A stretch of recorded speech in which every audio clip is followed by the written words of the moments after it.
Good morning. So we've concluded Hemshech Chaim Beis as far as the Rebbe Rashab wrote it, the 1,477 pages in the first edition, because it's being reprinted now with footnotes, so there'll probably be more pages in the new edition. But what we learned were the 3 volumes. We began in the year 2011, close to the centennial, 2012. Was 100 years from 1912 when the Rebbe Rashab first delivered Ayin Beis. Began Shavuos 1912, Tov Reish Ayin Beis, and we began learning it a little before that in 2011. And in this year, 2023, we concluded it. However, because the Rebbe Rashab did not finish the Hemshech, and thank God, we're blessed to have the source material from where the Rebbe Rashab drew his text from, which is namely the Maimer Mik Hashem Elokeinu Hamakbil L'Shevis Hamakbil L'Shevis Hamashpili Lires, which is printed in Torah Miketz Chanukah Maimer, an explanation of the Torah and then elaborated upon by the Mittler Rebbe in Maimori Admuram Tzoi. So we decided to learn that because, firstly, it gives context to everything the Rebbe Rashab said. You see it in its source, and you see how the Rebbe Rashab elaborates and explains. And secondly, maybe as importantly, maybe even more importantly, or let's call it equally importantly, is to actually see the answer to questions and the development of themes that the Rebbe Rashab never ended up actually putting into writing. And that's what we are middle of doing right now. So we're middle of the Mittler Rebbe's Maimer. We are, which begins in Maimori Admuram Tzoi, is after we learned the Alter Rebbe's Maimer in Torah. So we are on page 389, I believe. Yeah, 389. We reached to the end of the paragraph on 389. It's a long Maimer. It's a Maimer that began at 361 and will conclude on 434. So we're talking about a good 70-page Maimer. And we are like smack around somewhere in the middle of it. 389. So a little less than the middle, 361, 380, a little more than, not way halfway through, but we'll get there. So let's review now what we're learning, the actual content. So we know the theme of Ayin Beis is interface. Interface, in the language of Kabbalah, is the Keser. Keser, as the Rebbe Rashab explains right at the beginning of Ayin Beis, literally page 2. And page 3, that Keser is, in our language, it's a Kabbalistic level, it's a sphere, a sphera. In the Koiches HaNefesh, it's called Ratzon, the desire, the will for something. So the first thing, to make a connection between two things, you have to want it. This is how it is by humans, and Hashem created existence with a certain logic, which he himself applied to his own process as well. As I always point out, God didn't have to do anything of that, but he wanted it to make sense. He wanted us to relate to it. He wanted us to be created as a mirror image of that in the divine image, and therefore also the ability to retrace the steps and connect to God in that fashion. So Ratzon becomes the first step outside of, that's why I have Ola B'Ritzeinei. It rose in his desire. Without a desire for something, you're not moving anywhere. And as a human being, if you don't want something, as important as it may be, there's no connection between you and that thing. That's what he explained right at the beginning of Ayin Beis as being the level of Keser. And Keser itself, he explained, is a Keser Klali, a Ratzon Klali. Just in general, God wants existence. And the Ratzon Prati, the Keser of each world. For Atzilus, Keser of Atzilus, Keser of Bria, Keser of Yetzirah. So Keser becomes a very operative term throughout Ayin Beis, keeps coming back to it. And to understand what Keser is, you have to then understand that Ratzon is also not sufficient. You can want something, but then there's a process of how you gain it and how you connect with it. So therefore, then we have the 10 spheres, which are the conscious faculties that include the cognitive moichin chabad and the midas chagas zon malchus chagas nihim, which are the actual what we call keiches pnimim. If rotzen is a keiches makiv, the keiches pnimim are the immanent energies, which are the actual instruments of how you implement that rotzen. So, for example, let's say you want to have a house, but now you need a wisdom to figure out what kind of house, how big it is, how to build it, who's going to build it, what resources you need. And then there's the emotional connection and relationship with it, and so on with the rest of the faculties, all the way down to action. So all the way from Chachma through Malchus, all driven by Keser the Ratzon. So if you learn through Ayin Beis, especially in the beginning, you start seeing all these building blocks being put into place by the Rebbe Rashab as he lays out this map of you wish the map of the existence and the divine and their relationship with each other.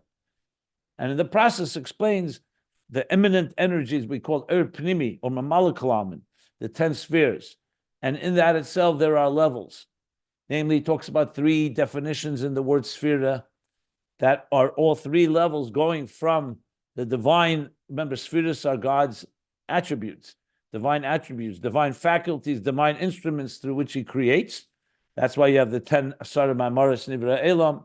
You have the Esser Spheres, Asar Sadibris that we just read on Shabbos. All in that number 10 are the way the expression of that is. Going back to comparing it to Keser and Ratzon, the distinction between a Makif and a Pnimi, between Seviv and Mamala, and of course, those two have to speak to each other. And there too, he comes back to 3 levels in Keser, which are the 3 interpretations of Keser that the whole Hemshech begins with. And 3 is a key number because all interfaces require 3 things: the 1, the 2, and the thing that interfaces between them. So the interface itself consists of that which relates to the lower level, that which relates to the higher level, and the joining of them together. Or in the words that he used in Hemshech Chaim Beis, there's the divine energy that relates to existence, the divine energy beyond existence, and the divine energy beyond both, which in turn will unite both. And I'm sure you're familiar with those words, because that's exactly what we're learning at the end of Chaim Beis, which is the Yichudi Tata, the Yichudi Allah, and the Yichud of the 2 Yichudim. So, though I will elaborate on this much more once we finish the Mittler Rebbe and we go back to Ayin Beis and try to reconstruct how the Rebbe Rashab may have developed the Hemshech further, but you see here, I'm already bringing it into the picture because it's all connected to those original themes.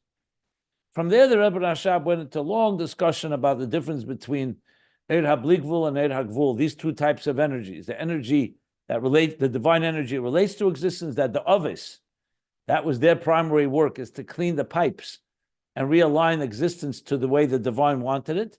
And then Matan Torah is a Chadash, an unprecedented new energy of an energy beyond existence. What he calls the Er HaBligvul, that brings bittul into existence and the power to transform existence, not just align it. And that went for a while, and then, and I'm not going through all the details, all Hemshech Chaim Beis, just laying out the main, we'll call it the main junctures, if you wish, the main milestones. And from that, the Rebbe Rashab went into the discussion of Asisa Pella, the 2 meanings in Pella. Pella as Keser, Nifla, but Pella has also the letters Aleph in it because Pella and Aleph connect with each other, basically the bridge between Keser and Chachma, and the 2 interpretations in Zohar. Is it Aleph the letters Pella, or it's actually the same level, exactly the same level? Aleph is also the milui of Shem Havaya and Shem Ma. So that brings us into the discussion of Shem Ma, the bittul of Shem Ma, how that is critical in this whole process. Okay.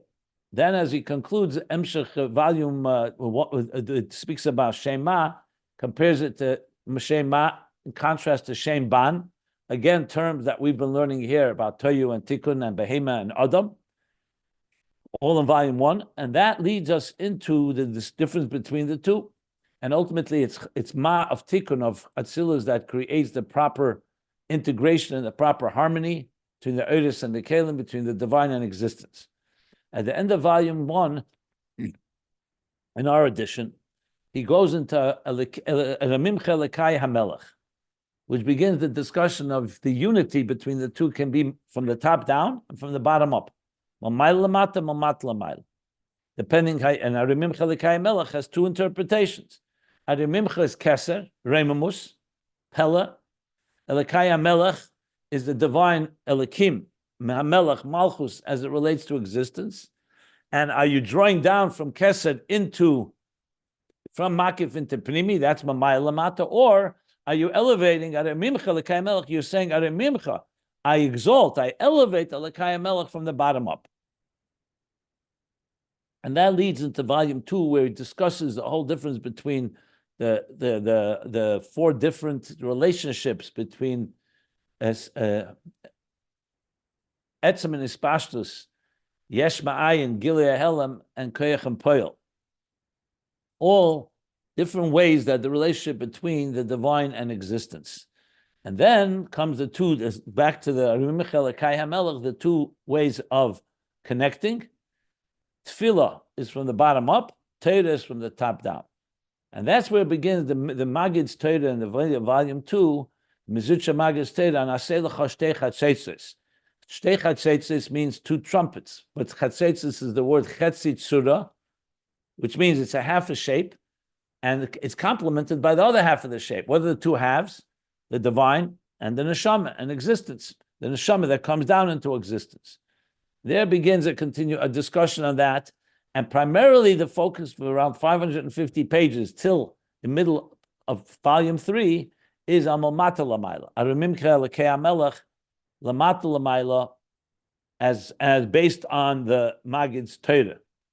And that's where he also goes into Mamat Lamaila. How do you go from existence to the divine? You have to deal with a tzimtzum. So that begins a whole discussion about transforming the tzimtzum, that the tzimtzum that initially separates and conceals the divine from existence, that ultimately not only we don't bypass it, we don't eliminate it, we don't we transform it. We transform the very tzimtzum of existence, and that began the discussion of Yadaita Ayim v'Shavesa Levavecha Ki Havayahu Elikim v'B'Shamayim Mimal v'Aretz Mitachas Einoid, and began dissecting each part of that verse, Yadaita and Ayim v'Shavesa Levavecha, and what's Havaya and Elikim. End up being briefly many different ways he explains it, but essentially it's again interface language, Havayu Elikim. Shamayim Mimal al Oretz Mitachas, and all of it is permeated with Einoid, the bitl of Einoid. The end of volume 2, he talks about these different levels of interface, and then volume 3 begins with Einoid. That Havaya Lekim is still an experience of the interface, how the G-dly of Havaya is ultimately channeled into existence through Elikim, and that Elikim initially is a concealer, but it's really ultimately Havaya Hu Elikim. It's a concealer that its whole purpose is to reveal. And Havaya's purpose is to go through Elikim and manifest into existence and be integrated into existence. But Einoid, he says, comes to emphasize something even more than that, that the very concealment is also divine, a divine power. That's not just that it's part of the revelation. It has its own track, the track of the Helam HaAtzmi that it reveals. And that goes on for a while till page 1350 in volume 3. 1349, I should say, where he concludes with that Einoid, and all this was Mamata Lamaila. How in the Helam of this world, we discover first Havaya Elikim, then we discover how Elikim itself reveals the Helam HaAtzmi of Atzmos. In the process, of course, he also talks about the method that is done and who does it, and that's namely Neshamas Yisrael as they come down below. Neshamas Yisrael, they higher than Torah, or Torah higher than Neshamas Yisrael? Essentially, both are true, depending on what level we're talking about. That leads us then into page 1350, which already goes all the way to where we concluded. We start explaining it Mamayla Lamata. Torah. Torah is the divine giving us an image, a picture, a vision of the divine. That Torah is God's vision of existence. Tefillah Mamat Lamaila is our efforts to access the divine as best as we can as we climb from the bottom up. But Torah, like we learned as we read yesterday in the Torah, Vayered Hashem al Har Sinai. This is a God manifesting and revealing Himself Atar Reis Ladas to existence, and that began a whole discussion with Torah and that Ner Mitzvah V'Torah the comparison to Ner Hashem Nishmas Odom. And to understand that, he goes into start bringing the Maimarim that we're learning now. The Alter Rebbe's Maimar Mi Kashem Alekenu is explanation in Torah and the Mittler Rebbe's elaboration. The Rebbe Rashab adds a whole piece which went most of the second half of volume 3 was around Riyah. He said to understand that, let's talk about seeing and explaining seeing in that context. When you see something, there's the power of the vision in the eye, but then it's limited. As we know, you can only see that far. You can't see in the dark. You need siyua. You need support from some outside force. Light. You need light. Then there's the etzem koyach hariyah. Etzem koyach hariyah in the nefesh is directly connected, but we don't have access to that today. So basically, the avodah of a person is to reach that level of etzem koyach hariyah. But first, you have to go through the siyua. And what is the siyua? That's Torah. That's the oir. And we're going to learn Ner Mitzvah as well. They illuminate, like he said, the siyua of the Einei Hashem, which is the Einei Ha'eda, the leaders that teach us Torah and they direct and guide us. There is the Einei Hashem, the Malachim, that are also supervisors throughout Ishtalshlus, and they guide as well. And that's all a siyua for the neshama who's living in Shcherani, in a dark world, to be able to illuminate the path that it needs to be able to access the divine. But ultimately, the goal is that the neshama will access the divine that's even higher than the light that illuminated, higher than Torah and higher than mitzvahs and higher than malachim and higher than all these lights. That ultimately it will be ve'neinu me'iris kishemesh yirech, that the eyes themselves will see once it comes l'asad lavi, once we refine the kelim and we refine existence to the point that we can actually see the divine without that support of light. Of the light that we talked about, Torah, mitzvahs, malachim, Einei Ha'eda, the leaders, and so on. And then he goes back to Ner Mitzvah Torah, the discussion of the three elements of the wick, and the oil, the fuel, and the light that it creates. That the goal is that the wick refers to the divine soul, right? That manifests and enters into the oil, which is the animal soul's intelligence, with the goal of transforming that oil to become fuel for divine love. And then began the questions: how do you do that? When the animal soul, like which comes after the tzimtzum, and is actually a manifestation of the tzimtzum, and it's therefore driven by its own interests, how do you get that to connect to the higher level, to divine altogether, and especially to higher levels of Elokus? So the Rebbe Rashab, following the order of the Alter Rebbe's Maimer and the Mittler Rebbe's Maimer, begin to explain that that's Shema Yisrael, Hashem Elokeinu, Hashem Echad, which follows Birchis Yetzer and Birchis Avos Elam, which follows Psukei de Zimra, as the Mittler Rebbe explained. So the davening basically is the process of the animal soul refining the divine soul refining the animal soul. Step by step, invoking the malachim, which is the root source of the animal soul. And then finally coming Shema Yisrael, the mitzvah of Yichud, understanding, contemplating Shema, Bina, Havana, understanding the concept of Havaya Lekenu, Havaya Echad, that the higher level of unity and the lower level of the unity, first there's the lower level of unity, and then there's the higher level, that they really are both one. Das Elyon and Das Tachten, Keil Deus Havaya V'Lei Niskenu Aliles, both the concept that the divine manifests in existence, yes, but even that initially that's a divine that relates to us, but then we come to understand that divine is really beyond existence. And then we come to understand that even the divine within existence is also beyond existence, because they're both one and they both come from their original source, from Atzmus. So all that is the mitzvah also on Shema Yisrael, and Yisrael, because Yisrael is rooted in these highest levels, so Yisrael can be the force, the ambassadors, the shluchim that are able to bring that yichud, reveal that yichud into existence. Shema Yisrael, Hashem Elokeinu Echad. And that, once you come to that, and there's the contemplation, all the levels that we discussed, Then comes V'haftas Hashem Elokecha b'chol levavcha b'shnei yisorecha. They actually impacts the animal soul that it too should appreciate it and understand it to the point that you can harness it and transform it to also love God.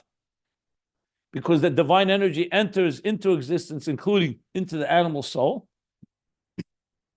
Animal soul can understand this, understands also the idea that its whole being and existence is really only part of the divine plan, meaning it's all about divine energy. And from the divine perspective, there's no tzimtzum and no parsa, nothing conceals. So when the animal soul is persuaded and is explained and ultimately comes to feel this, it too comes to relate to and aspire not its own selfish needs, but like we spoke about transforming the tzimtzum, that it understands that it's aspiring to the divine source that created it, all the way to the Merkava, Sher Sheba Merkava, to Atzilus, and higher, all the way to its source. He didn't explain yet the concept of Einay, that the very tzimtzum is rooted in Atzmus, the Helam Atzmi. We'll see how that develops here, but have it in mind, obviously, we'll get to that. But meanwhile, he's talking about it as a companion and as a partner with the divine soul, as in B'chol Levavcha B'shnei Yitzirecha, of the Vahafta that comes from both of these. The last piece we learned, with more details about Shema and Havana, that it's not just a cursory understanding, and it's not superficial, like Shema as in just hearing the words or hearing the idea, but it's actually an in-depth. He called it a Pnimius Bina Sheba Meich V'lev, that both in the Meich and the Lev, we come to really discern and understand and recognize and resonates.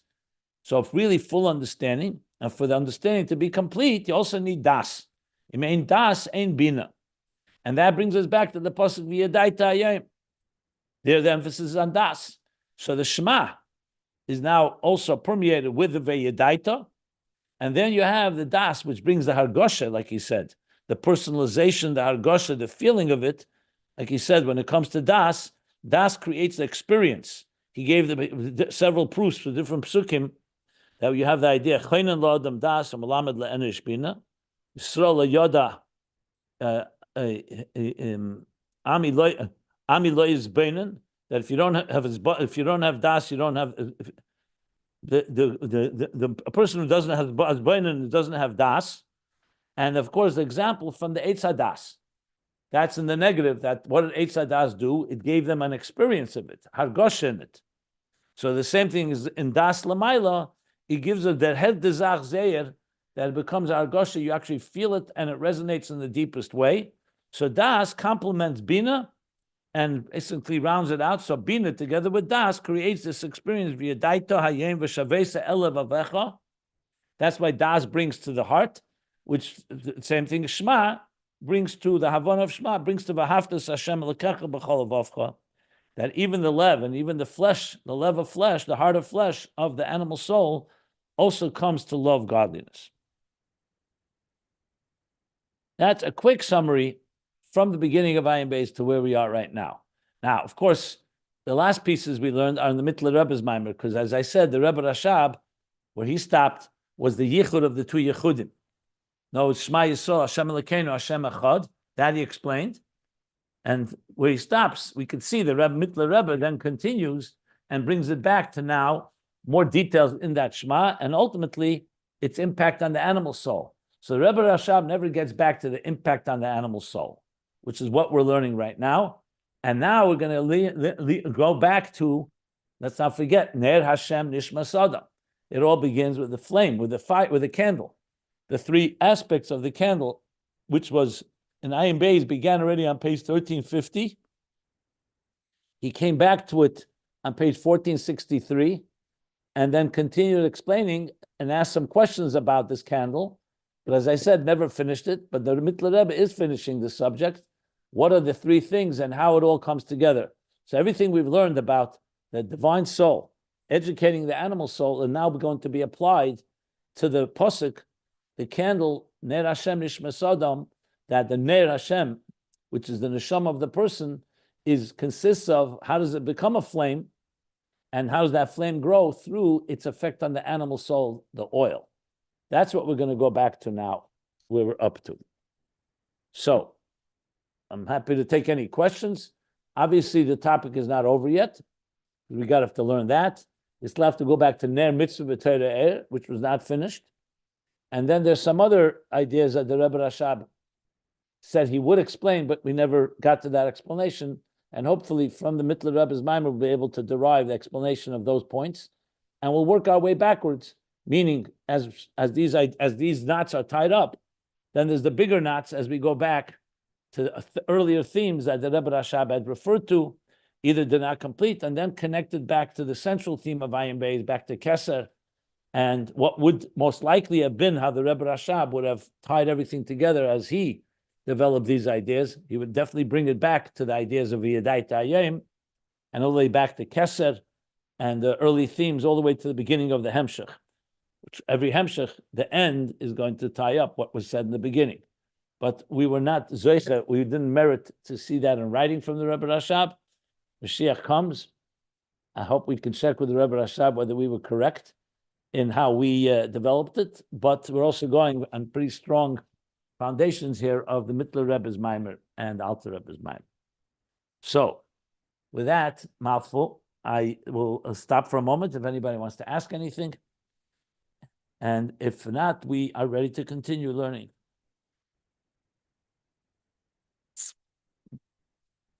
I hope that was helpful. Okay.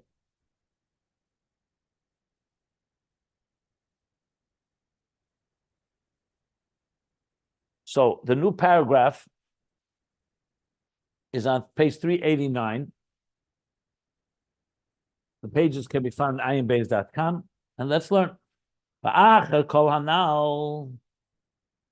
you see right away a clear reference that the Rebbe Mittler Rebbe is saying after everything we've learned. And we're going now back a good, almost to the beginning of this Maimer. Let me just see where. How many pages? Where did he begin with Ner Mitzvah Torah? Right at the beginning, page 361. So now we're on 389. So 71, 81, 28 pages ago. To Achel Kol Hanal, following, and after everything we've learned, Yuvan Inyan Hanal will understand the above mentioned topic, theme, Be'ikar Inyan Hadlokas Haner, the primary function or the primary ingredients and elements when you ignite, when you light a flame, b'shemen upsila, with oil and the wick. So he's referring to literally what he began in the beginning of the Ma'ir, Ner Mitzvah, Ner Hashem Nishmas Odom. Why it's called Ner, and the Ner consists of these things, Hashem and Psila. Those are the two main ingredients, which in turn create the light, the flame that burns. So what did we learn? So he's going to sum up what we learned, and now he's going to explain it based on everything we just learned about the animal soul and the divine soul, because we've already set the stage that they are joining together. So we understand now how the oil is going to become not just driven by its own interests, the seichel and chachma of the nefesh habamis, but rather oil as fuel to the wick to create Ner Hashem, to create Avos Hashem. So he says, Shapsila he who, the wick, as we learned, who are nefesh alikis. That's the divine soul. Shehu b'chinas memutza hamachaber. That's like a connecting interface. Umevia aris era liki, and it draws and brings the reflection of the divine light. Sheyeir b'nefesh habamis, v'kecher shelah, that it should illuminate and radiate in the animal soul and its faculties, as we learned. Because on their own, the nefesh habamis is driven by ruach habehema yeredes lamata. Its spirit is driven by its own self-interest and survival, and so too are its faculties. So the wick, as we learned also at length in the Ayin Beis, the wick is how the divine soul gets channeled, like a wick, like the kav. A wick is like a kav v'chut, like a thread. It's not the divine soul in all its expansiveness. It has to enter into a soul, into a body and an animal soul. And its purpose is, as we learn, not to repair itself, but to transform the animal soul. Kamoy hamoyach v'lev begashmius. The faculties of the animal soul, like the mind and the heart, the physical mind and heart of the animal soul, the hainu, mashakosa b'shnei yitzarecha. And that is what it says in Vahafta. Vahafta Shem Elokecha b'chol levavcha b'shnei yitzarecha. To love God with both sides of the heart, the right side and the left side, where the animal soul resides. This is just a summary of what we've learned. So that's the wick, the nefesh halakis, entering into it. He didn't say explicitly the oil, but we learned that already. He's going to explain it now more in detail as well. So we're going to understand. Dehine, because now Mavur Lamaila was explained earlier above, the Ikasi Besad Lokashala'er, that the primary cause, Sibas, the primary cause for the igniting of the flame of the light, it's not only due to the subsuming or the consuming or the absorption, the kiloyan Hashem. In other words, as the oil gets absorbed in the wick and turned into a flame, so that's what creates the flame. Take away the oil, so the wick will burn very briefly. Doesn't have enough fuel. So the kiloyan Hashem, we learned, as the shemen gets consumed, the more it gets consumed, that's what turns into light. So he says it's not just through kiloyan Hashem and dafke. But Meshu Nimshach, 1 second. The Ikasib is Alok the Enirak Mach was Klei and Hashem and Dafke. But Meshu Nimshach v'nishav, that is drawn, v'nishav, and, well, Nimshach means to be drawn to, Nishav means like She'iva, when you draw water. Same idea, Nimshach v'nishav, B'psila, in the wick, B'kola ba'ir, and it gets consumed in the fire, in the flame. V'kol ma she'yir b'meshach zman, Klei and Hashem.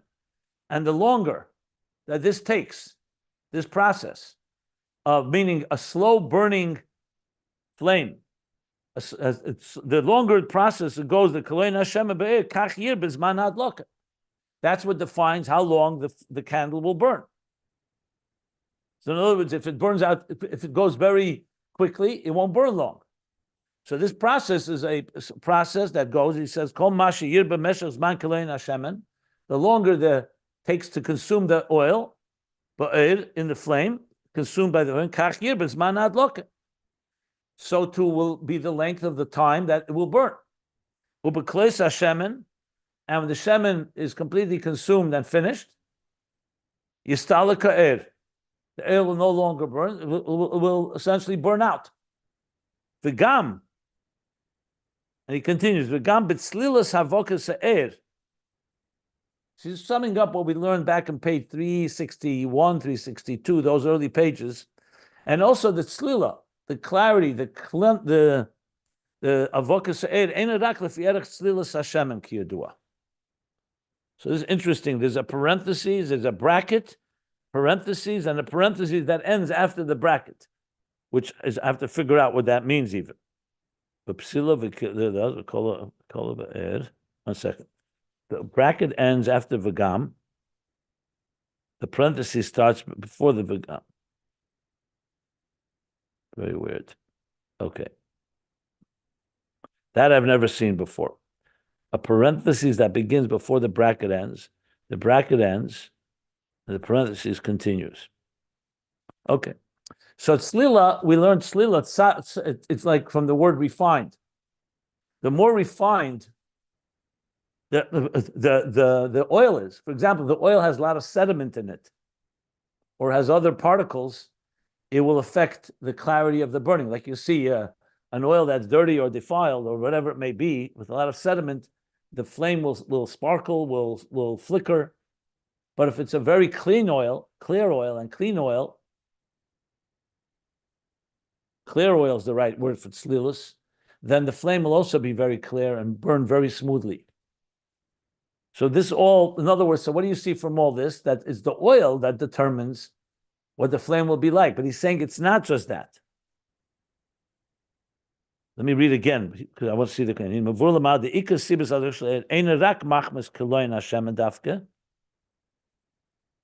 So where's the other end of this? I thought he's going to say it's not only due to the oil, it's also due to the wick. But he does not. Okay, maybe it'll be afterwards. He'll finish this expression. So, bottom line is the oil is critical to the burning of the flame because it's the oil, the consumption of the oil that determines the length of the burning of the flame and its clarity. And what is this lamaila? The kach benefesh alikis ner Hashem nishmas ner Havaya Nishmas Odom.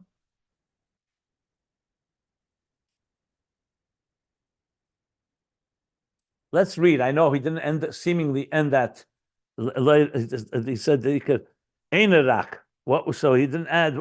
If it's not only that, what else is there? As I just pointed out. But let me read and then we'll figure it out. So also the nefesh alikis ner Havaya Nishmas Odom. It's called flame of God. The candle of God is the soul of a human being. Kamoya psila is like the wick.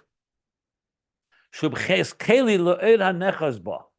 It's a keli. It's like a container for the flame that grasps it, that holds on to it.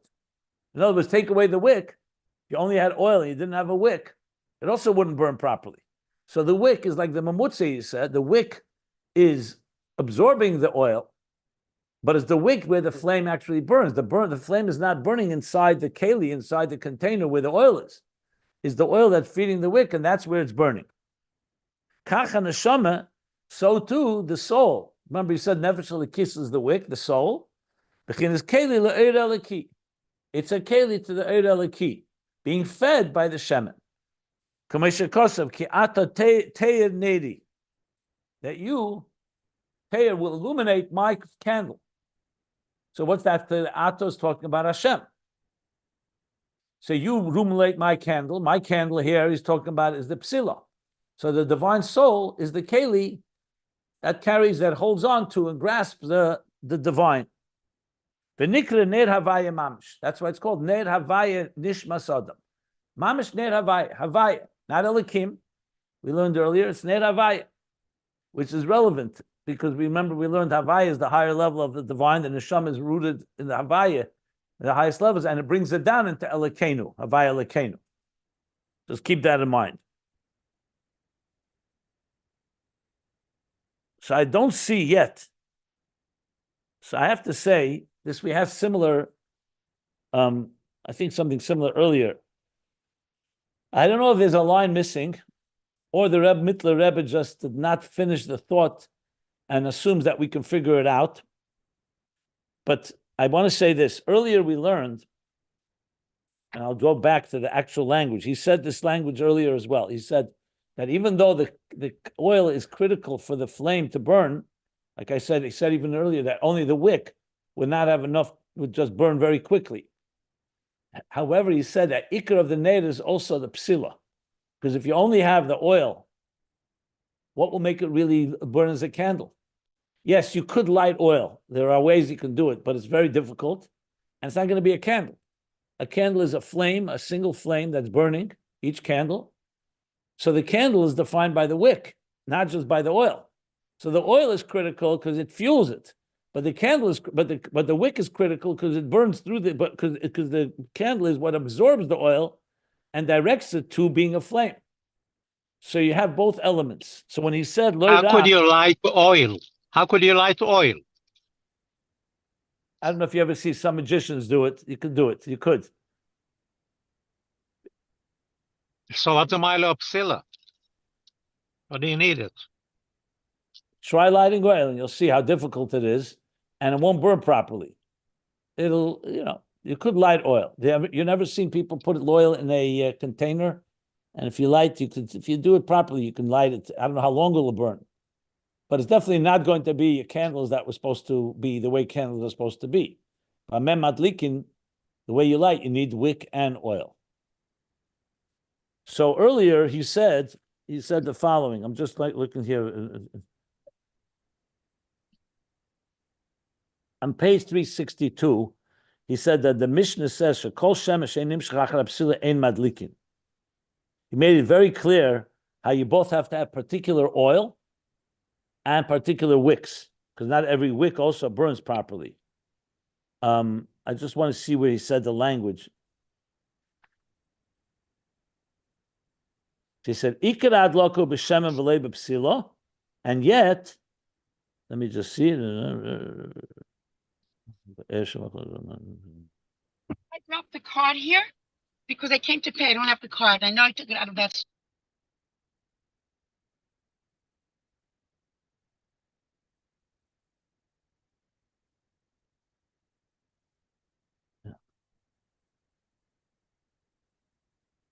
At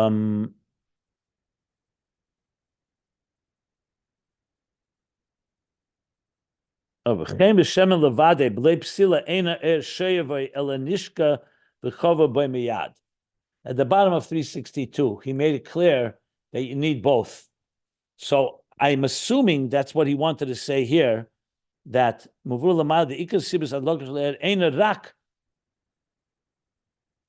or I may have misread it. Now that I'm reading it again, first I thought that he wants to say that it's not just the oil, it's also the wick.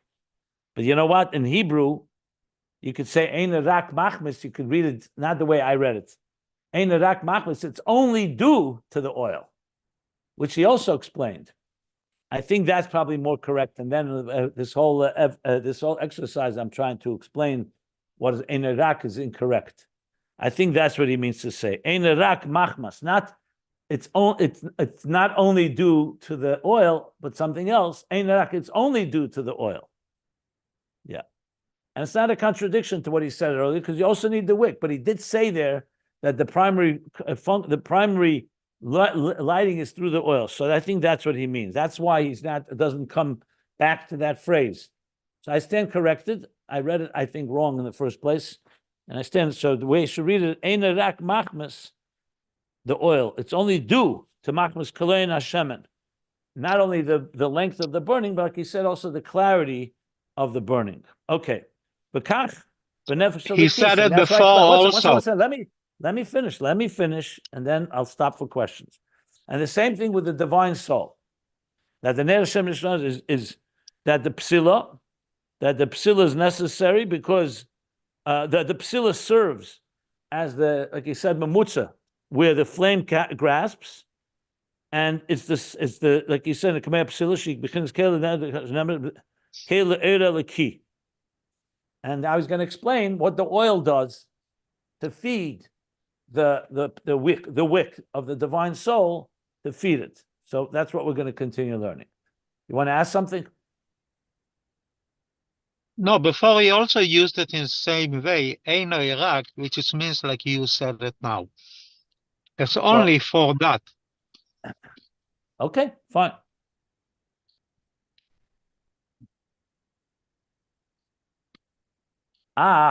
Continuing, zehu kinis hachachma bino midas the nefesh halikis b'ispaila shelo. This, however, is due to the chachma bina, to the intelligence, and the midas and the emotions of the divine soul. Remember, we learned that length. That's what the divine soul does. Shema Yisrael, it's contemplating and feeling, both in the mind and the heart. B'ispailish law, in its excitement, ba'asogas alakus, b'yichudi ilah, b'yichudi tata, in the appreciation and the understanding of the divine, in the higher unity and the lower unity, kamay b'pasuk rishon de Krishma, like it is in the first verse in Krishma, ba'amrei Shema Yisrael, when you say Shema Yisrael. So what was Shema Yisrael? It was referring to the neshama, the nefesh halikis, contemplating and bringing to hargosha, to feeling, like you've explained, the idea of yichud ilah, yichud tata. V'zeu kedimyon apsila. That's like this, the example of the wick. Shenasa keli lahakil eira leki b'meichen umidas the nefesh halikis. So that's compared to the wick that becomes like a keli, a channel, a container to contain the light, the Eira Laki, the divine light, in its moichin and midas of the intellect and the emotions of the divine soul.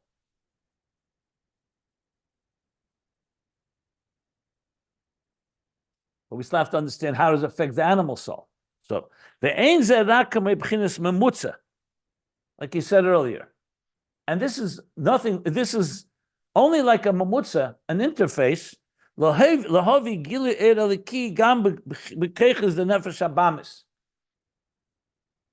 because a wick alone is only part of the story. The wick is inserted into oil, into the fuel. So its purpose is, like we said, the neshama comes down below not for itself. It comes below to repair the animal soul.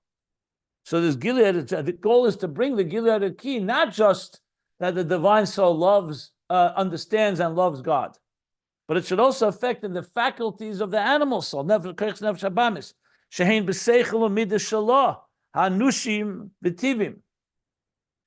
the human and natural intelligence and emotions of the animal soul, of the person, of the animal soul, which is the seichel and midas, the human intelligence and the human emotions of a human being. Not just the divine. The divine understands and relates to godliness, is definitely its nature, that's its personality. But the goal here is to bring it into the animal soul, into the seichel and midas of the animal soul. For who? And that's the process. That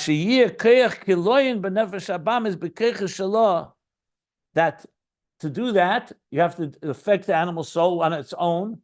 The animal soul is a selfish, survival-driven, egocentric entity that's interested in its own needs. So what effect do you have to have in it? You have to have an effect of koyach hakiloyin b'nefesh habamis. That's, in other words, introducing to the animal soul the concept of being consumed with something beyond itself. Bitla, essentially. B'keiches in its faculties, the animal soul, instead of being driven by self-interest, it should be b'bitla hayesh legasus. Not sure what he means by legasus, but he means that the bitla hayesh for the gasus, the crassness and the coarseness of the animal soul should go into a state of bitla hayesh. So the oil on its own, if it remains standing, it's just oil. But you want the kiloyin hashemen, the kiloyin of the nefesh habamis. That's what the purpose of the divine souls entering into the animal soul, to cause it to be subsumed, to be consumed through bitla yesh for its gasus, liyaz b'chinas ayin alaki, that from the yesh and the gasus of the animal soul, it should become ayin, from yesh to ayin. From yesh, meaning its substance, its own sense of self and self-value, should come into b'chinas ayin alaki. Shu shemeir b'nefesh alakis. That's the light that shines in the divine soul, which is in the wick. That fire should also affect and consume the oil. Ki'inyan v'hafta b'chol levavcha b'shnei etzarecha canal. Next page, 390. Like the inyan, like we said, that the v'hafta shouldn't just be in the divine soul, it should be b'chol levavcha, with all your heart, with both sides of the heart. Nefesh alikis and nefesh habamis. Shetichla hanefesh habamis, that the animal soul should be consumed ba'ava rabba, with great love, the tshuka murgashes, and a tangible, palpable yearning or longing, b'tzimoyin, you say the esha b'leiv basar, with a thirst that comes from the element of fire that's in the heart of flesh of the animal soul. So the heart on its own could be desiring and being drawn to materialistic needs. Here the goal is that it should now be consumed by the ayin eliki and feed and fuel divine fire, which means that it is being consumed by this great love and yearning with her thirst, a fiery thirst. Dafka canal, and this is specifically like we discussed earlier, kamoy kaloyin hashemen, like the consumption of the oil, shekolav and nichlol be'er de psila, that gets consumed and encompassed in the flame of the wick, as it gets drawn to and becomes part and remains in the psila. In other words, it's no longer remaining the separate oil. The oil is becoming essentially a fuel that's being absorbed by the wick. So it's mamish like that. The parentheses, that's a bracket, which means it's a different manuscript. But now comes a parentheses. Again, the parentheses and the brackets are very confusing here, because I see parentheses that begin in the middle of a bracket and end after a bracket. So I'm not sure how, maybe the Mittler Rebbe wrote it that way, maybe not. So it's a little difficult to understand how exactly it's structured. So I'm going to read it just in one flow, and we can later try to maybe make ends and make what's the word I want to use? Heads or tails of these brackets and parentheses. Okay, so far what we've said is pretty clear. We've learned it already. But he's explaining now in context of what we learned, V'ahavtas Hashem Elokecha, that is essentially the interaction and the dynamics between the wick and the oil, and how the oil is becoming consumed to also be part of the fire. In this case, it means being consumed by the love, V'ahavtas Hashem Elokecha, of God. But it's a fiery love. That's why it becomes like the fire of the flame.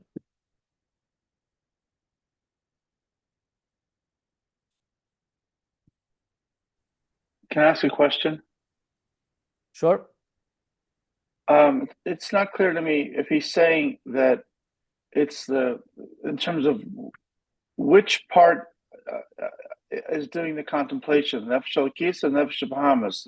I thought it was the Seichel Enoshi, the sort of the natural intelligence, intellect of the Nefesh Bahamas that's contemplating this, the Yehudim.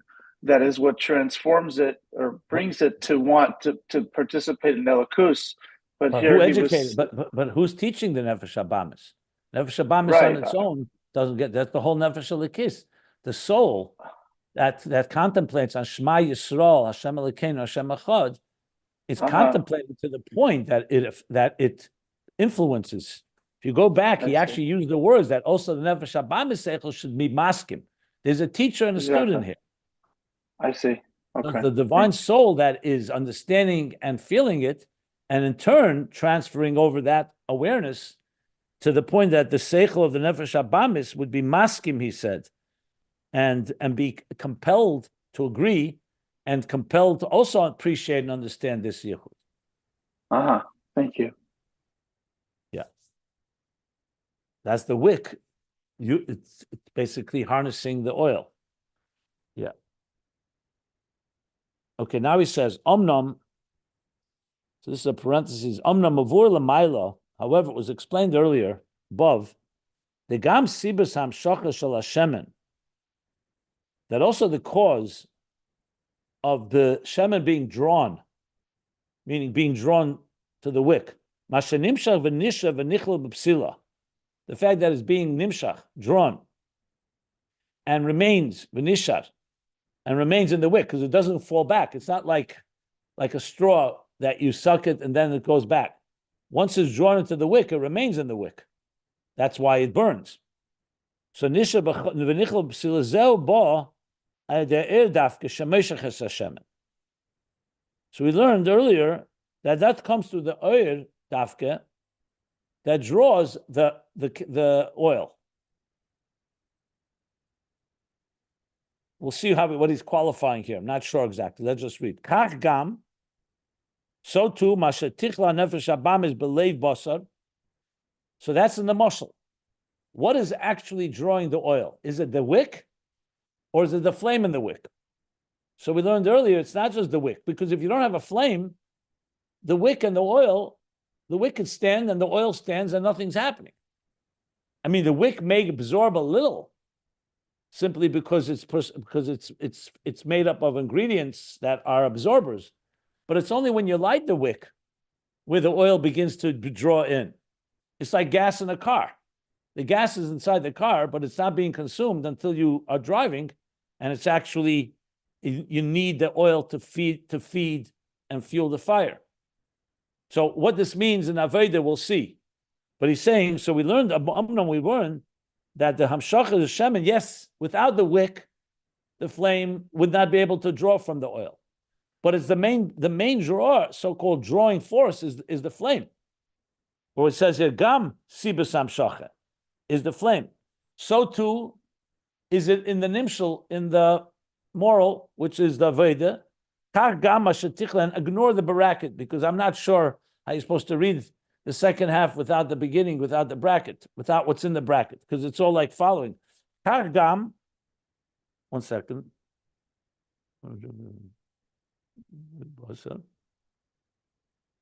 Okay, the truth is you could read this whole piece without the bracket too. But since he's brought the bracket, so he says, so too, when the nefesh abamis is consumed, belev basa, the nefesh abamis and which resides in the flesh, in the heart of flesh, limshech achar neshama shebemayach, which is to be drawn to the neshama that lies in the brain and the mind, as he says in Tanya. Nefesh alikis is in the mind, and now the animal soul, which is in the heart, especially the left side of the heart, is being drawn to the neshama in the mind. Zeu ba der eliki. This comes through the divine oir. In other words, is it the nefesh alikis itself that's doing it, or is it the oir in the nefesh alikis? The oir aliki, like we said before, at the end of the day, nefesh alikis has this power because it's a divine manifestation. It's Ner Havaya Nishmas Odom. So it's the oir aliki shemeir al nefesh alikis. So when you really break it down, it's the oir aliki, the divine light that radiates on the divine soul. Yimshach es Hashemen, that draws the oil. Shehu hakeches the nefesh abamis b'seichel u'midas sheba. And what is that oil referring to? Those are the faculties of the animal soul. Its seichel, its intelligence, and its emotions. Let me just see one thing with the parentheses here. I don't even know where this parentheses began. Okay, one big hole here.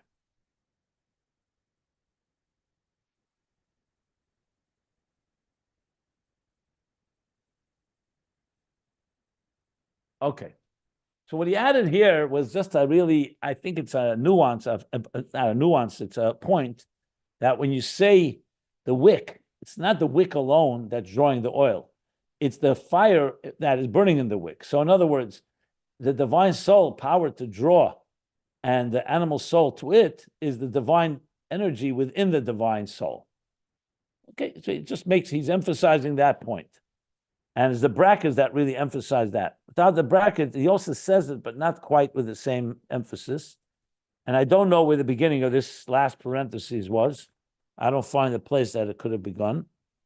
Unless I missed something, I didn't think so. But as I said, the parentheses and the brackets to me are a little confusing. So, Benimtza, move on. So what do we derive from all this? Benimtza moving, we learn what we take from this, it's understood. Benimtza moving, memoshel zeh. The psilo shemen. What we derive, what we take away from this example of the wick and the oil, shekol mashen israba hamshachas v'kloyin hashemesh, that the longer, the more that you have the drawing and the consumption of the oil, yeser, the more of that, nisrabi yeser ha'aras ha'er. In direct proportion to that, will increase the burning of the fire. So in other words, he's going to very much setting the stage here to explain how the animal soul plays a tremendous role, because the more of that you have of that bittul, of the oil being transformed into light, into the fire, the more fire you'll have. And what's the fire? The divine love. So this is where he's leading to. The kachu b'bchinas haruchnius, the eir aliki. And so is it in the nimshal. That's the muscle of the wick and the oil. So too is it in the spiritual level of the divine that what?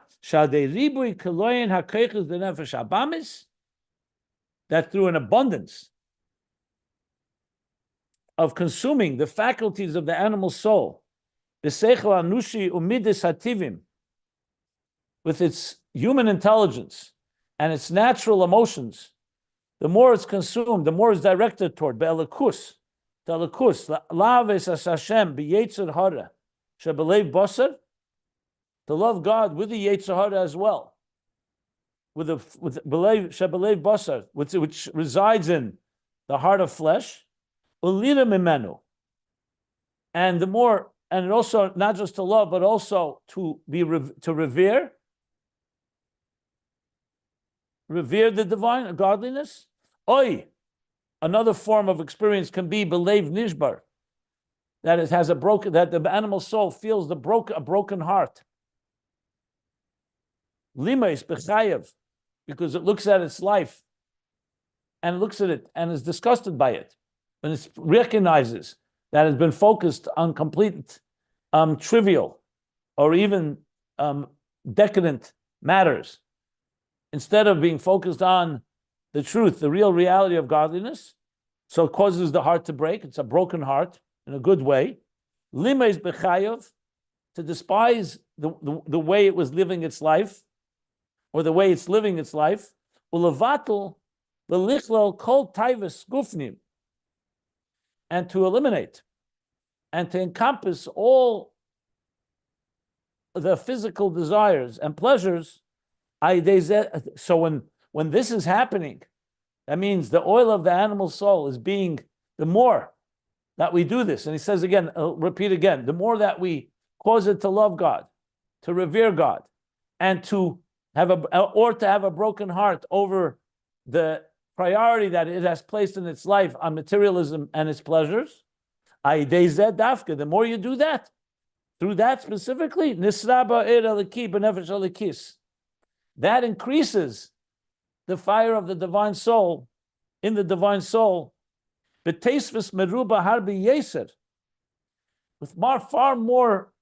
far greater and far larger.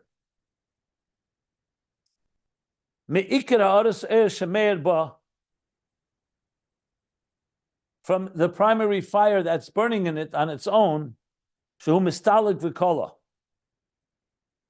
he's saying here is that the wick on its own, if it didn't have that oil, would have already burned out and expired, and no longer would be burning. So it's the oil that keeps the wick burning much longer. And longer, he means here both in time, but he also means in quality. Far greater fire, far longer fire, due to the transformation of and the harnessing of the oil of the animal soul.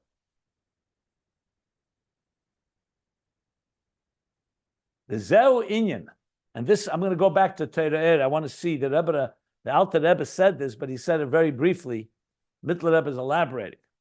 So he says, "V'zeu inyan yisr na'er sheba mehipuch hacheshech le'er dafke." This is the advantage. This is the power of the light that comes dafke from transforming the darkness to light, the darkness of the animal soul, obviously. Dafke. Ki yodua hatam. One second, let me stop here. I want to stop here because this is definitely another dimension that we're going to talk about now, which goes now into the root of the animal soul. I want to stop just to make sure everything is clear. So what he said here is, number one, he brought us back to the example of the wick and the flame, the wick, the oil and the flame, understanding it now in full context, because now we understand how. Till now, we just heard the example of a wick and a flame and an oil. But now that we've learned Shema Yisrael Hashem Elokeinu Hashem Echad, the process of how the divine soul can educate and inspire and ignite and harness the animal soul to love God as well, now we understand how the muscle works. That the oil is being transformed and being consumed by the wick and the flame of the wick, or by the divine. And now, this second point, that actually increases the light itself, the flame itself. So the more involvement in transforming the animal soul, the more fuel we have for that will fuel divine love. That sums up what we've learned till here. Now he's going to explain what that means, why it has that power to do so. Because you could ask the question, how could a Nefesh Habamis have more divine energy create more divine energy than the animal, than the divine soul. It's at the end of the day an animal soul. So now he's going to go because the animal soul is rooted in a place that's higher than the divine soul. But I want to stop if anybody wants to ask anything. He's not saying two things here. He's saying that first it depends on, let's say, the brightness or the strength of the ore and the nefesh keys. And secondly, it can also be fueled by the sort of sense of desperation of the nefesh Bahamas. And the more you, No, it's not what he feel said. disgusted, no? He didn't talk about desperation. That's not what he said here. He said that just like with the shemen, the more oil you have, the more fire will burn. So the more we transform the animal soul, the more divine love there is. He didn't explain why. He just said it as a fact. He's saying what he's about to say is that you just said the key word, about to say. So I didn't read it yet. We want to wait till what I say, then we'll learn it. But right now he hasn't said it yet. I stopped right before that to ask if anyone has questions still here. I see. Sorry. I didn't continue reading yet. I'm going to continue in a moment. But he did talk about belev nishbar lim os b'chayev levato. That's all he said. He said yes, that the broken heart, that's all part of how it fuels the divine soul, the fire. Yeah, the love, the reverence, and the love. He says oy. He says oy. Not sure why only oy, but regardless, yeah. Fine. That I just wanted to know if anyone wants any clarity till here.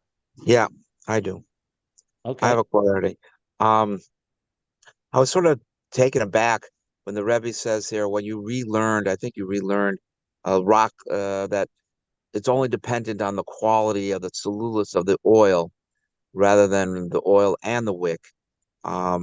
Because I know in like Hilchos Hanukkah or whatever, the wick is the quality of the wick, what kind of wick, what's a kosher wick, matters as far as the quality of the light. We didn't learn here that it doesn't matter. On the contrary, if you go back to page 362, he elaborates how it matters. He didn't say it doesn't matter. But didn't you say here that it was only dependent on the oil when you relearned to rock I don't have it in front of me, but you learned in the beginning of the shir, you started learning. It says, yeah. I know exactly what we said. Yeah. Because that's the primary, because without the oil is the main force that fuels the fire. The wick is, of course, the wick is relevant. Without a wick, you don't have anything. And the wick, if it's a damaged wick or it's a very dirty wick, the wick could actually not allow the oil to even be absorbed. But we're talking about if the wick is in place, what's the primary force? That's how he's trying to explain how the fuel is so critical here. And right. That's the main, he does say, rak machmas kloim, but he says,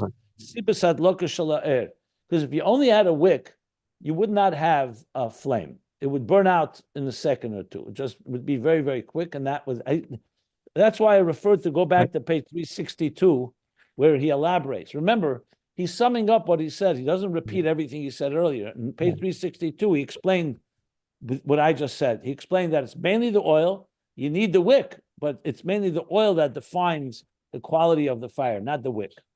Because what I was thinking when he said that it's only but the oil, maybe it's because the wick is a nefesh elokis, and maybe the nefesh elokis is it's a chelik elokam mamash.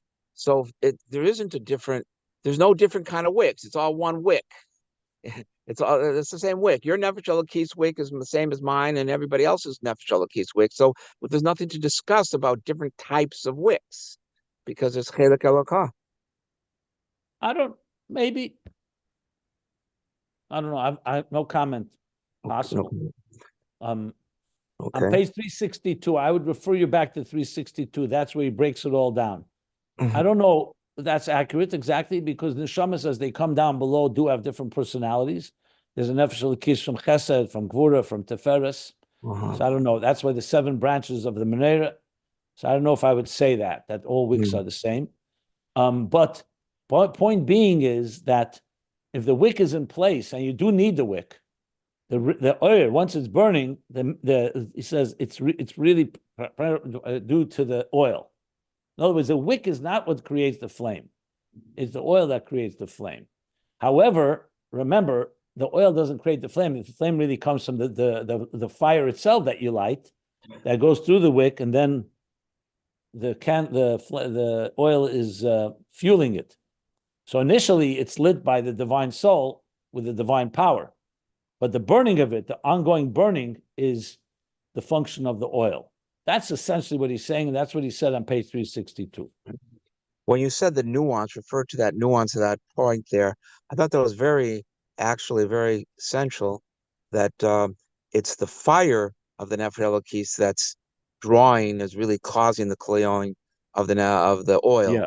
And Yes. the fire, there's a couple things here, it seems to me. One is that Nefesh Elokis exists, but you have to light it. It on its own, it's not burning, it's not fire. So that's why you have Shema Yisrael. If you don't daven and you don't have Shema Yisrael, the divine soul can be completely divine, but it's not alive. It's not flame. It's just like a pilot flame. Exactly. That's why we need Avodah. That's why we need Avodah. It's not the first Avodah is we all have a pilot flame within us, no matter what, right? Even a person who's sinning, the pilot flame never goes out. But a pilot flame is a pilot flame. It's not burning on the stove yet that you can do anything with it. It's all like inside, it's like Ava Misuteres type of thing. When you say Shema and all of davening, you're bringing alive, you're fanning the pilot flame and it's coming alive as a flame. Then in turn, it can consume the animal soul's oil to feed it. Yes, very interesting. And also that remember, if you didn't have a divine soul, God forbid, the animal soul would be too trapped in its own desires. I mean, even with a divine soul, look how difficult it is. Right. So, because the animal soul, even though it has the power to be oil, but oil does not become fuel until something is done. Doesn't just suddenly begin to burn. Something has to inspire it. Something has to ignite it. Right, and it also has to continuously burn the Nefesh Elokis. So it's not enough to just light it one time. Get an Isorus on the Nefesh Elokis, and all of a sudden you're burning for God. But that if you don't continue with that, if you don't, that flame isn't continuing. That's very important. Read chapter 12 in Tanya. During davening, it could be. Then after davening, it says the Nefesh Habamis comes back in full force. Exactly. Mm-hmm. That's why you need sustained avodah.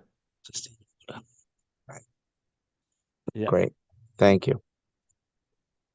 No, the more you think about the way Chassidus, the Alter Rebbe, the Mittler Rebbe explaining this with the example of the flame is a tremendous example because in so many ways, like you just said, it has to continue burning. And so every detail here is critical here. And has to be dissected appropriately. So now he says like this, the Zeu Inyan, this that we discuss now, that the more that animal soul is being transformed and consumed by the fire, the divine light and love, that makes even more that the oyer becomes greater. He says, this is the Yisra Na'er Shabbat Mehipuch HaCheshech La'er Dafke. This is what we call Yisra Na'er Min HaCheshech. That Dafke, the light that comes from darkness, has some quality and power that the light itself does not have. In other words, as much as the wick, the divine soul radiates with divine energy, which we learned, it's a divine entity. And the animal soul on its own does not have that divine light. But once you got it ignited, there's a yisr that comes from it that's even stronger than the light of the divine soul. Now, why is that the case? Ki yadua hatam, as it's known, the reason for this, the root of the darkness below of the animal soul, is higher than the root of the divine soul. Why? Because that's the level the animal soul is rooted in Tohu. The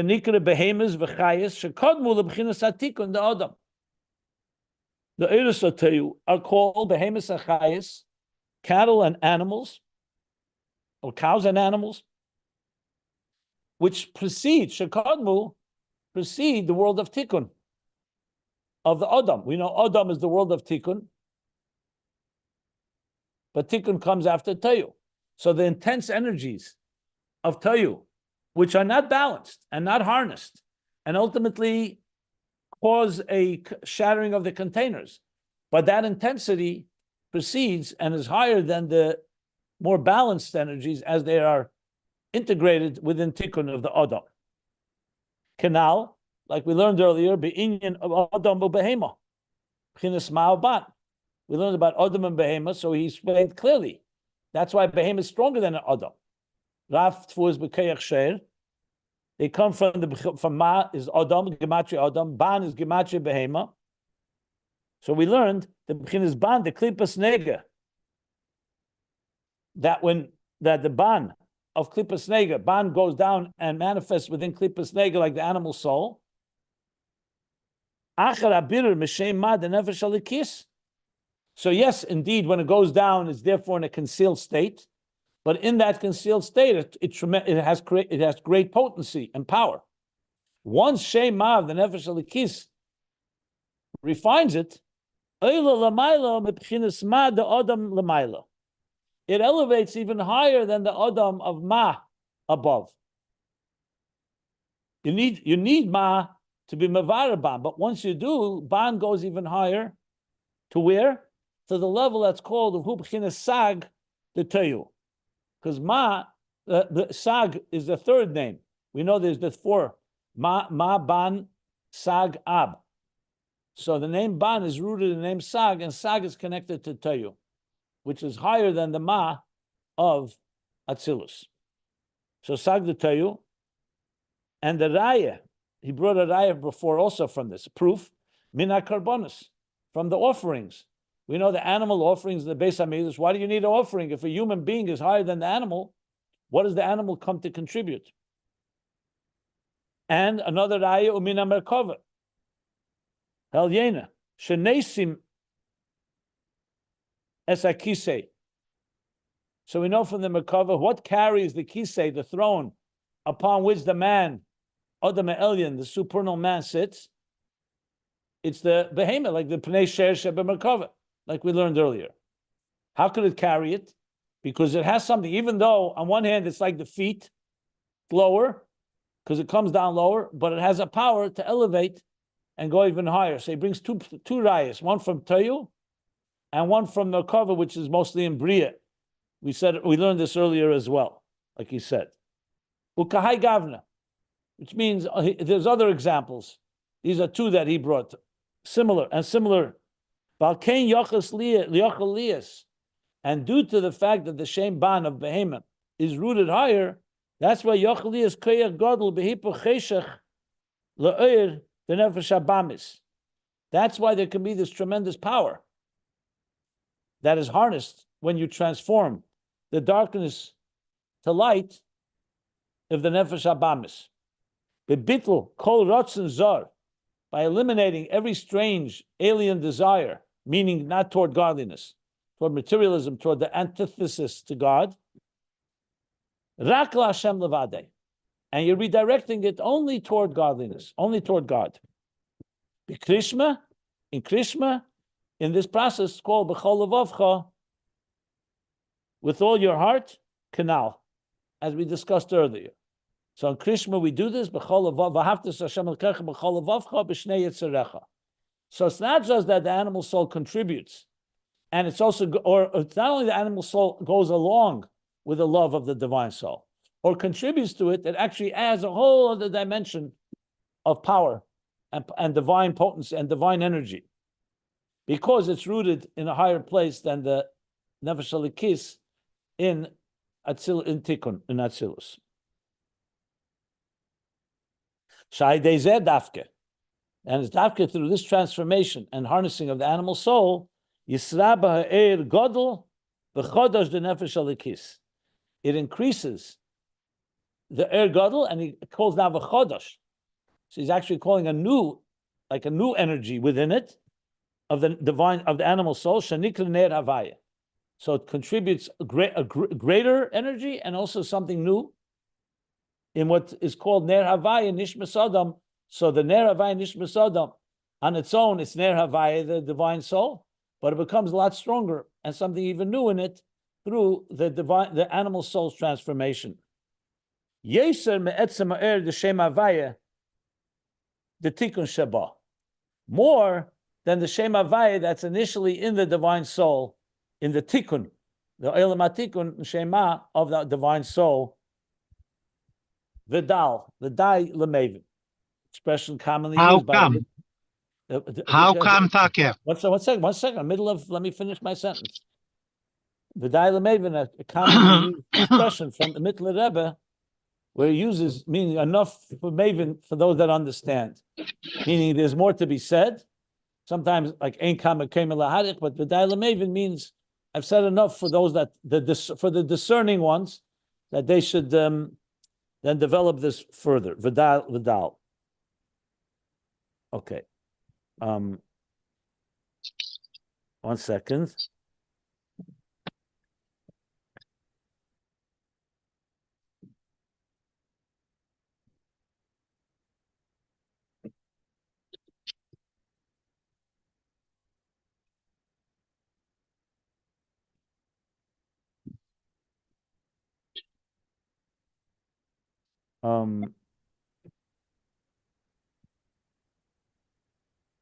Let me just read till the end, and then we'll stop for questions. Just in case there's more that the Rebbe Mittler Rebbe adds here that can be helpful. He says, "Ulakach," and therefore, Iker ha'oris ha'er de psila, the primary burning of the light or the flame in the wick, who kiloyin Hashem and dafka. So now he repeats what he said the previous page. Iker, he says, is dafka through the consumption of the oil, dafka canal.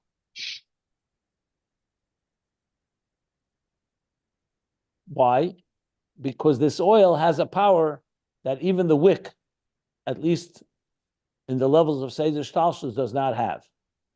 That's why, as it is in the Moshel, the wick would only burn momentarily, would not really be able to mekayim the mitzvah. You need the shemen zayizach, you need the oil that feeds it, because the oil is rooted in a deeper and higher place, and that's what's able to feed that power, that light, and that flame. Okay, so now, as I said, let us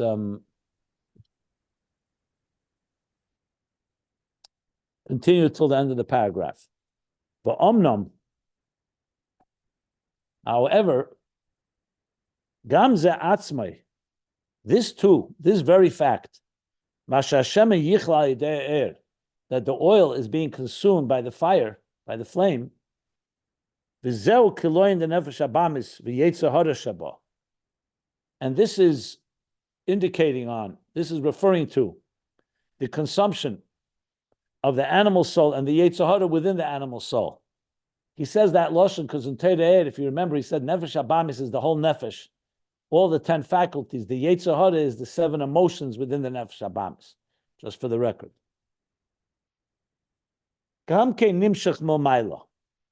So even though we're saying on one hand, it's the oil that's fueling and increasing the light, but how did it, like I said before, how did it begin to burn in the first place? It didn't do it on its own. That also comes Mamayla. That power for it to burn came Mamayla from the Oyer Aliki in the Nefesh Alikis. Dafke. This came from the Atzmus of godliness.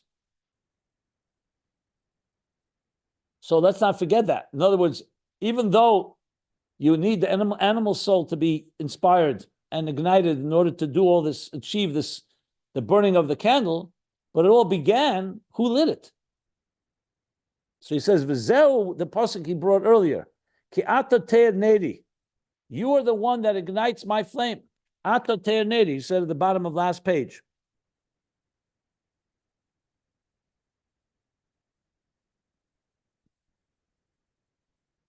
That what did he say? If you remember, why is the neshama, the nefesh elokis, a wick? Because it's a wick. It's a keli to the eir eliki. That's why it's a wick. Like the kav v'chut that comes after the tzimtzum is a keli for the divine light that travels through that wick. So ata Ner Havaya. I'm sorry, ata ter neri. V'havaya yagia choshchi. And Havaya is what illuminates choshchi, my darkness. Shekelu beis dvarim anal. This encompasses both elements, both the points that we made earlier. Bepirush Odom u'behemus seshia Hashem. When we explained the pasuk Odom u'behemus seshia Hashem, not just Odom, but Odom u'behema. You need both. Shenes keach ve'ez b'neshama. So this divine energy, Teshia Hashem, that Hashem, Seshia, this gives power and strength to the neshama to be mavarer, levarer, lenefesh habamis, to refine the animal soul. The bechachma is beriru, like we learned earlier, that chachma is what clarifies, what separates, that creates the birur. Without chachma, you won't have that power.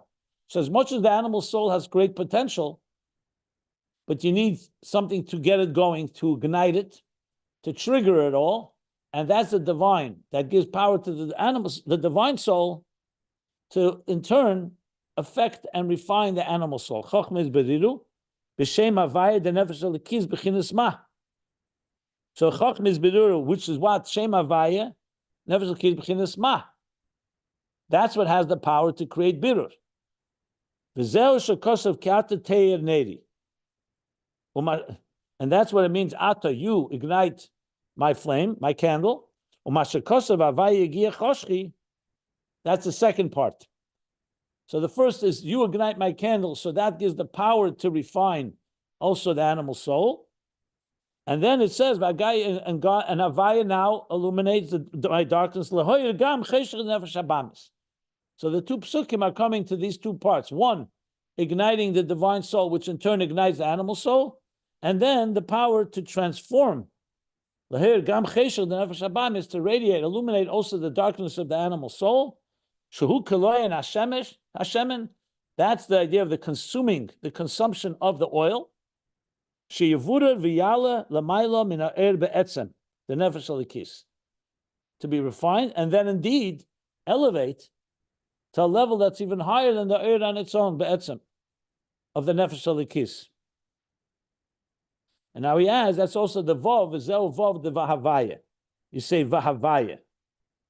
What's the vav? The vav is coming to add, vav hamesiv, coming to add this dimension. Vahavaya yigir choshni. Not just havaya, that's, havaya is Ner Havaya Nishmas Odom. Vahavaya adds the element that comes dafka from transforming the darkness. And here a parenthesis ends, another parenthesis again. The parentheses I'll figure out later. Okay. So you have here the whole process, and now you understand another thing. If the nefesh habamis was not like oil, let's say nefesh habamis was like a, what shall I say, like some type of other material. Oil has both sides. It has potential, but it needs to be ignited. And when you ignite it, it becomes a fuel to fuel the greatest things, like he's saying here. So the oil of the animal soul we learned earlier is chachma, but it's a chachma that went into klipas nega, like we explained in Ayin Beis and earlier in Torah. And here, through this Aveda, the divine souls, the divine energy within the divine soul gives us the power, ignite the divine soul, Shema Yisrael, and that in turn is the power to ignite the animal soul as well. And then something happens which is even more dramatic, that the animal soul feeds and fuels the fire far greater than the divine soul on its own would be able to achieve. That sums this up. And the truth is, he finishes this. The next continues with Ner Mitzvah V'Tera'er, a new topic. I mean, connected to this, but it's a new topic in general. So stop here. Go ahead. Any questions? I have a question about what he's saying before he gets to the function of the of the Nefesh Bahamas is about 7 lines up. L'chach ikar or the psila who killing Hashem and Dafka Kanal. He's saying the main part about the essentially the shining of the light of the psila is Dafka to come to consume the fuel of Nefesh of Bahamas. So in other words, stated more simply, Pashtus, that the whole reason that the body, the goof has a neshama is dafka to transform it into elokus. So the whole reason the neshama is down here. The light is only down here to transform the grub nefesh Bahamas. Yeah. I wouldn't phrase it exactly like that, but you're asking me. It said like this: the neshama came Is that down a proper below. reading? Yeah. Well, we learned earlier the neshama. He said earlier, the neshama yarda lamata loy b'shvil atzmei, not for tikkun atzmei. It didn't come to repair itself. It came to repair the animal soul and the body and the animal soul. That's what you're referring to, I'm assuming. Yes, exactly. Okay. Is what I just read, is that essentially summarizing the same point? I didn't get what you said, actually. I mean, what was your main point that you added here or trying to emphasize? Well, you're saying he already said it, and okay, I don't remember that, but Yeah, it's he saying said the same thing. quite a few times. He said the neshama came down below, it's from Tanya, not to be misakin and mavar the nefesh habamis. Okay. No, it's just a beautiful, I don't know. It just jumped out at me here, is all I'm saying. Yeah, he You said can it see the function. a few times. He said it at least 2-3 times earlier. That's the basis of why the neshama comes down below. Yeah. Of course, but it's the first time it jumped out at me. Where else did he say it? Well, he actually said it explicitly. Here he didn't say it explicitly because he already said it earlier. He said it, let me see here. Could be maybe I'm not going to bother you unless you care enough. I don't want to take everyone else's time. Okay. Any other questions? If I find it, I'll tell you. So a few pages earlier, he said it a few times. Yeah. Okay. I'll try and look for it myself. Before you turn off the recording, can you tell everybody when the next class is? Yeah, I will. But any other questions before anybody and what we learned? Any questions? I do, Rabbi. I have a couple of questions. Well, one is, you said that it makes the nefesh elokis a greater. It also does that, but then before he had also said that it's not really the purpose. Is this just like a residual thing, or Well, since you're going on that topic, I guess you don't recall, but I spoke at length about this idea. The neshama comes down below. Is it only for the animal soul and the body and the animal soul, or does the neshama benefit from it? And also discussed that some places it says that the neshama comes down below also for itself to reach much higher levels that it would never be able to reach in heaven. So that's what you're touching upon. And I did elaborate at length about this. I actually brought a whole sikha from the Rebbe on it. So basically, in sum, if you learn all of Chassidus, you're going to find many, the neshama, the Nesava Kodesh Baruch Hu Liyas Baruch Dira B'Tachtenim. Hashem wanted to create a home in this lowest of worlds. That alone is a reason for the neshama to come down. But there you could say it's not the neshama needs it for its own shlemus, for its own completion, because it's already divine. The main focus, like we're learning here, is to transform the world or to transform the animal soul, etc. But there's no question that the neshama benefits from it greatly, because once it's challenged, it brings out deeper strengths in it, strengths that it would never have had. That's why you talk about Yeridat Tzerech Aliyah, that the neshama reaches places far beyond that it would ever reach on its own had it not come to this world.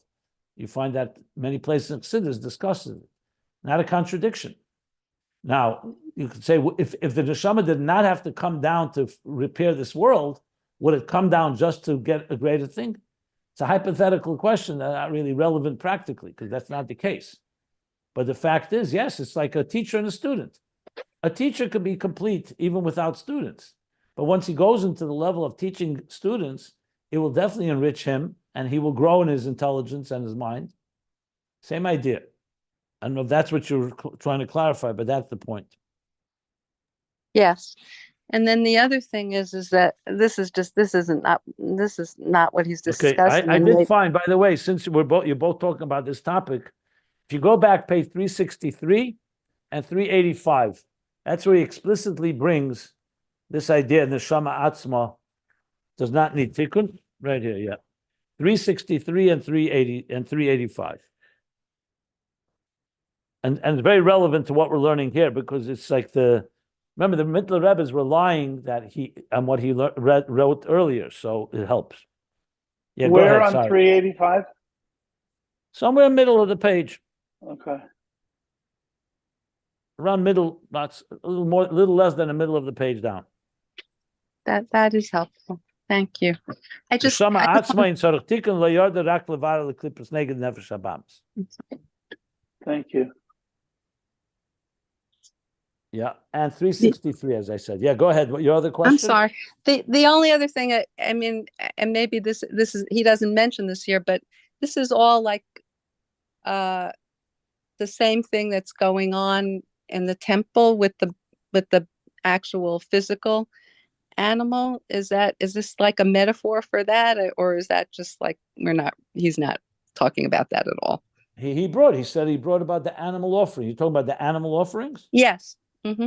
He brought that. He cited that as an example. Okay, I'm sorry. And I must have been drifting in and out. I apologize. he said exactly. He said that we see from that the animals have a power to elevate man from the animal offerings. Said that right here on page 390, the middle of the page. Okay. Hello? Yes, thank you, Rabbi. I'm sorry. Okay. Are there any other questions?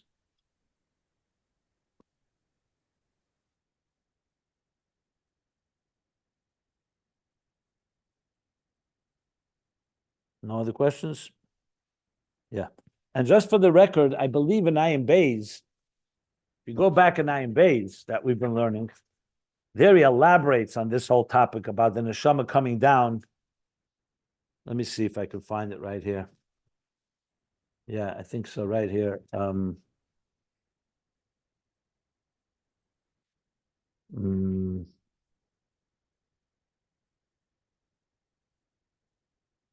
He elaborates on this topic, I'm almost sure. Shouldn't find. Yeah, somewhere page 1463 and on, where he talks about the divine soul coming to refine the animal soul. So he spoke at length about this point, why it comes down below. And he elaborates on it. Okay, I'll find it as well. The key.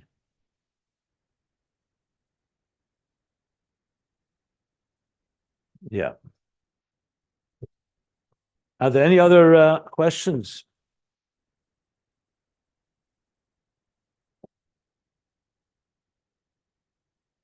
Oh, okay.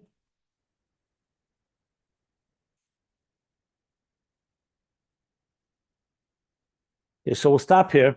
It's a good place to stop. End of the paragraph on page 390, the bottom of the page. Then begins the whole topic of Ner Mitzvah V'Torah, which the Rebbe Rashab also started, but did not only ask questions and not get back to. And so this will be, I'm going to be off this week. I'm going to Israel tomorrow. So tomorrow will not be a class. The next class will be a week from tomorrow, a week from Monday morning. I believe it's February 12th, if I recall correctly. We will resume on February 12th. Is that correct? Yes. That's fantastic. Gimel Adar Aleph, Gimel Adar Rishon. So from the 5th tomorrow through the 11th, there will be no class. We resume on the 12th in the morning. Okay, Wonderful. everybody Have a very safe trip to Eretz Israel. Yeah. Thank you. Everybody be Wonderful. well. So I'm going to stop the recording here, bottom of 3.